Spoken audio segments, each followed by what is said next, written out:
मध्य प्रदेश की राजनीति की धुरी ज्योतिरादित्य सिंधिया क्या अपने ही घर में कमजोर पड़ने लगे हैं?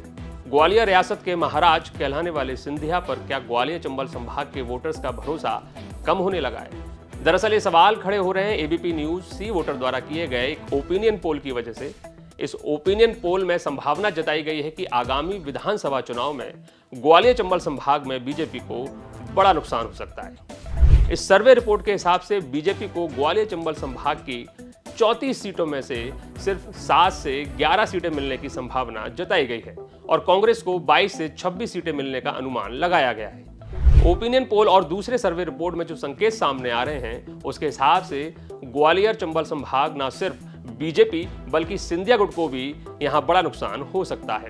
ऐसे में बड़ा सवाल यहां खड़ा होता है कि आखिर जिन सिंधिया के कारण पहले कांग्रेस और फिर बाद में बीजेपी सत्ता में आई, वे खुद अपने ही घर में कमजोर पड़ते क्यों दिखाई दे रहे हैं? ग्वालियर चंबल संभाग की राजनीति को समझने वाले बताते हैं कि सिंधिया गुट के बीजेपी में आ जाने की वजह से बीजेपी के अंदर मूल कैडर के कार्यकर्ता खुद को उपेक्षित महसूस करने लगे।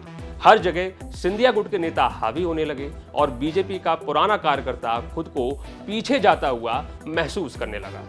इससे बीजेपी के अंदर ही एक नाराज गुट पैदा हो गया। हाल ही में सिंधिया गुट के यादवेंद्र सिंह यादव, राकेश गुप्ता सहित कुछ नेता बीजेपी को छोड़कर वापस कांग्रेस में चले गए। हालांकि सिंधिया ने इस नाराजगी को दूर करने बीजेपी के मूल कैडर के नेताओं के साथ बातचीत और बैठकें की, लेकिन जो रुझान सामने आ रहे हैं उनसे लगता नहीं है कि ग्राउंड पर हालात कुछ ज्यादा बदले हैं। वहीं दूसरी ओर बीजेपी के पुराने नेता जैसे अनूप मिश्रा, नारायण सिंह कुशवाहा, समीक्षा गुप्ता, जयभान सिंह पवैया सहित कई ऐसे नेता हैं जो इस बार टिकट की उम्मीद में किसी भी हद तक जाने की चेतावनी पहले ही दे चुके हैं। ऐसे में बीजेपी और सिंधिया दोनों के लिए ही मुश्किलें इस क्षेत्र में बढ़ गई हैं।